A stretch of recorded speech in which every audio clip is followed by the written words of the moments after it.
Hello plus 1 class, I hope you all are fine beta. Today we are going to start our next topic, that is North America, and this topic is on page number 215 यानी 215 in your NCERT book. So north America को theoretical जाने से पहले हम एक बारी practically map work में देख लेते हैं नॉर्थ अमेरिका का स्ट्रक्चर, जियोग्राफिकल स्ट्रक्चर. तो ये जो है वो नॉर्थ अमेरिका का मैप है और हमें पता ही है अमेरिका जो है वो टू टाइप्स के हैं, एक नॉर्थ अमेरिका एंड एक साउथ अमेरिका.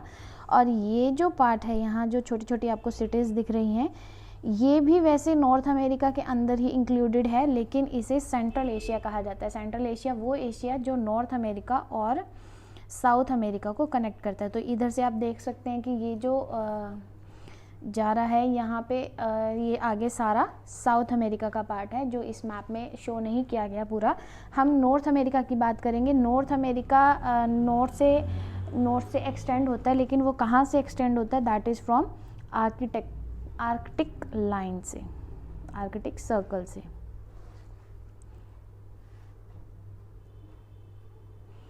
तो यहाँ से ऐसे आर्कटिक सर्कल से जो है नॉर्थ अमेरिका एक्सटेंड होता है, जो एक इमेजिनरी लाइन कही गई है अर्थ की. और साउथ से ये ट्रॉपिक ऑफ कैंसर को टच करता है. किसको? ट्रॉपिक ऑफ कैंसर को टच करता है. तो इस तरह से जो है नॉर्थ अमेरिका का स्ट्रक्चर दिया गया है. तो ये इसकी नॉर्थ साइड हो गई, ये इसकी साउथ साइड हो गई, ये इसकी वेस्ट साइड हो गई एंड ये इसकी ईस्ट साइड हो गई. ठीक है जी, ठीक है. तो ये जो ग्रीनलैंड है ये भी क्या है, जियोग्राफिकल नॉर्थ अमेरिका से कनेक्टेड है, लेकिन इसकी जो पॉलिटिकल पावर अंडर आती है that is of kingdom of Denmark, यानी डेनमार्क के अंडर ये आता है, लेकिन जियोग्राफिकली ये नॉर्थ अमेरिका का पार्ट माना जाता है. तो इसे हम इंक्लूड नहीं करेंगे, हम सिर्फ नॉर्थ अमेरिका का स्ट्रक्चर समझेंगे. सो इसकी जो वेस्ट साइड है वहाँ पे है पैसिफिक ओशियन. क्या है? Pacific ocean. तो इसकी वेस्ट साइड में क्या है? पैसिफिक ओशियन है. और इसकी ईस्ट साइड में अटलांटिक ओशियन है. क्या है? अटलांटिक ओशियन है. और जैसे हमें पता है कि जो नॉर्थ अमेरिका है उसके अंदर 23 कंट्रीज़ हैं. इस कॉन्टिनेंट के अंदर 23 कंट्रीज़ हैं और सबसे ज़्यादा जो पार्ट है दैट इज़ ऑफ कनाडा. किसका पार्ट है वो? कनाडा का पार्ट है. कनाडा का कितना पार्ट है? That is 40%. कितना? 40% जो है वो कनाडा का पार्ट है. और फिर सबसे बड़ा जो पार्ट है यानी सेकंड नंबर पे दैट इज़ ऑफ यूएसए, जिसके नाम पे इस कॉन्टिनेंट का नाम भी पड़ा. जैसे नॉर्थ अमेरिका तो यूनाइटेड स्टेट ऑफ अमेरिका, तो यूएसए का कुछ पार्ट यहाँ पर है और कुछ पार्ट यहाँ पर है.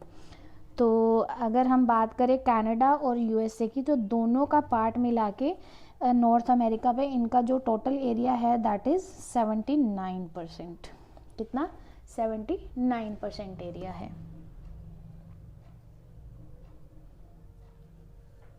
तो यूएसए में यानी यहाँ दो सिटीज़ हैं या हम दो कंट्रीज़ कहेंगे, that is Arizona and Nevada. यहाँ पे एरिज़ोना एंड नेवाडा ये मतलब कंट्रीज़ नहीं, ये डेजर्टेड एरिया हैं, एरिज़ोना एंड नेवाडा. तो जैसे हम बात कर रहे थे कि यहाँ पे दो सिटीज़ हैं, डेजर्टेड सिटीज़ हैं, जैसे यहाँ मान लेते हैं हम नेवाडा और एरिज़ोना. तो इसका जो ईस्ट पार्ट है वहाँ पे रॉकी माउंटेन्स हैं. ठीक है. और इसका जो वेस्ट पार्ट है यहाँ पे एक और मतलब माउंटेन्स हैं जिसे सियरा नेवाडा माउंटेन्स कहा जाता है. क्या कहा जाता है? सियरा नेवाडा माउंटेन्स कहा जाता है. और इसकी ईस्ट साइड में यानी यहाँ से यहाँ पे भी एक मतलब माउंटेन बेल्ट आती है दैट इज़ अपैलेचियन माउंटेन्स. क्या नाम है? अपैलेचियन माउंटेन्स. तो इस तरह का जो थोड़ा सा स्ट्रक्चर नॉर्थ अमेरिका का आपको समझ आ रहा होगा. तो मैंने आपको अभी तक क्या बताया कि नॉर्थ अमेरिका है और इसके नीचे साउथ अमेरिका है. नॉर्थ अमेरिका और साउथ अमेरिका को कुछ कंट्रीज़ जोड़ती हैं जिसे सेंट्रल अमेरिका कहा गया है. और इसी को कनेक्टेड एक ग्रीनलैंड है. जियोग्राफिकली ये नॉर्थ अमेरिका से कनेक्टेड है, लेकिन इसकी जो रूलिंग पावर है, पॉलिटिकल पावर है, वो डेनमार्क किंगडम के अंडर आती है. ठीक, तो नॉर्थ अमेरिका नॉर्थ साइड से जो एक्सटेंड होता है वो आर्कटिक सर्कल को टच करते हुए होता है, और साउथ में ये ट्रॉपिक ऑफ कैंसर को टच करता है। तो इसकी जो वेस्ट साइड है वहाँ पे पैसिफिक ओशन है, और इसकी ईस्ट साइड में अटलांटिक ओशन है। और सबसे ज़्यादा जो पार्ट नॉर्थ अमेरिका का घिरा हुआ है वो कनाडा के द्वारा घिरा हुआ है, दैट इज़ 40%। एंड उसके बाद यूएसए कुछ पार्ट यहाँ है और कुछ पार्ट यहाँ है। तो कनाडा और यूएसए का अगर हम पार्ट मिलाकर देखें तो वो 79% है, और इसमें टोटल 23 कंट्रीज़ हैं नॉर्थ अमेरिका के अंदर। ठीक है जी। और फिर हमने बात की कि यहाँ पे 2 सिटीज़ हैं जो डेजर्टेड सिटीज़ हैं, और जिसका नाम है एरिज़ोना और नेवाडा। उसके साथ यानी ईस्ट साइड में रॉकी माउंटेन्स हैं, और इसकी वेस्ट साइड में एक और माउंटेन है जिसे सियरा नेवाडा माउंटेन कहा गया है। और फिर इसकी ईस्ट साइड में बहुत बड़ा माउंटेन्स से घिरा हुआ एरिया है जिसे एपलेचेन माउंटेन्स कहा गया है। और इसकी साउथ साइड में ही मैक्सिको सिटी पड़ जाती है, मैंने मैक्सिको कंट्री पड़ जाती है। और अगर हम यहाँ एपलेचेन माउंटेन्स की बात करें तो इसके पास एक ओहियो नाम की सिटी है यहाँ पे, और यहाँ पे मिसिसिपी सिटी है यहाँ। तो इन दोनों सिटी से वैलीज बन जाती हैं, जहाँ से मतलब रिवर्स का जो फ्लो है वो स्टार्ट हो जाता है, यानी यहाँ वैलीज है, रिवर वैलीज है। और अब हम बात कर लेते हैं कनाडा की। तो कनाडा का जो 40% है वो फॉरेस्ट से घिरा हुआ है। किससे घिरा हुआ है? 40% फॉरेस्ट से घिरा हुआ है।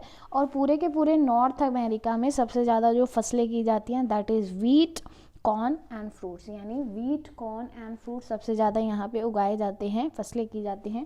और फिशिंग इंडस्ट्रीज़ भी यहाँ पर बहुत फेमस है। बहुत फिशिंग इंडस्ट्रीज़ का यहाँ पे जो स्केल है वो लार्ज स्केल है।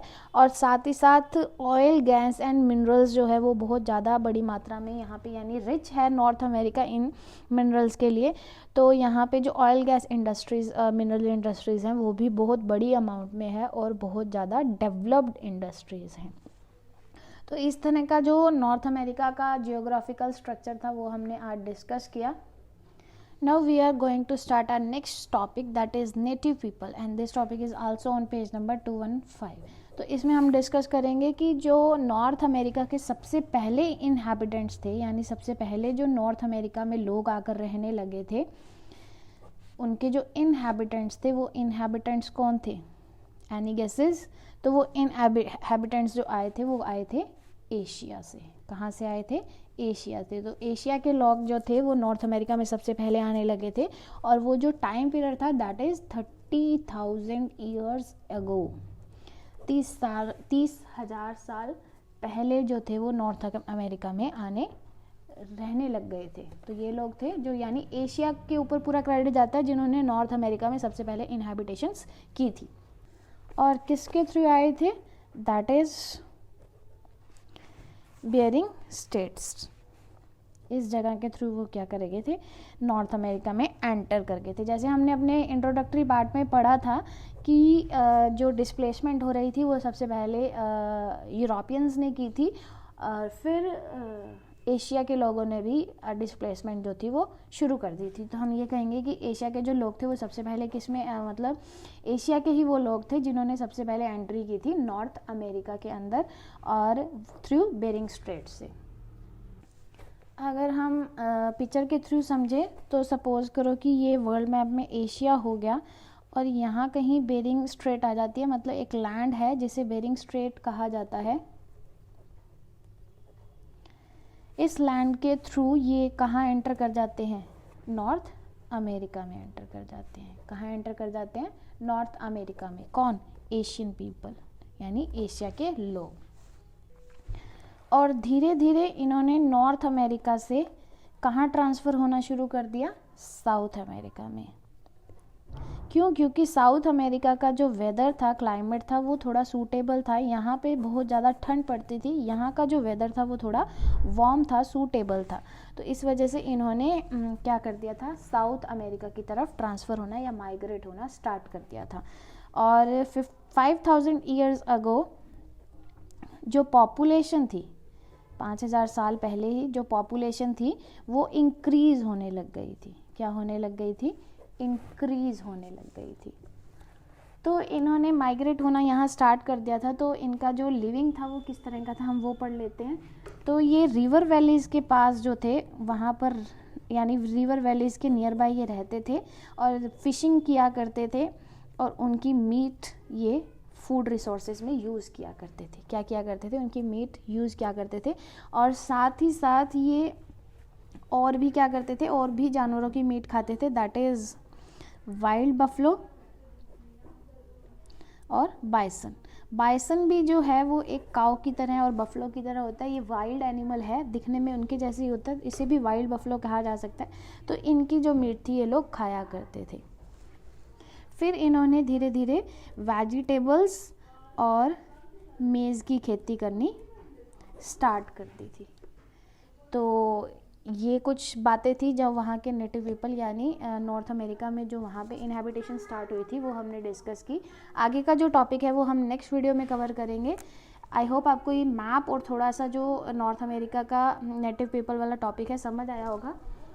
After discussing this topic, if you have any doubt, please let me know. Otherwise, don't forget to do your work timely and do pray for everyone. See you in next video. Till then, take care. Thank you.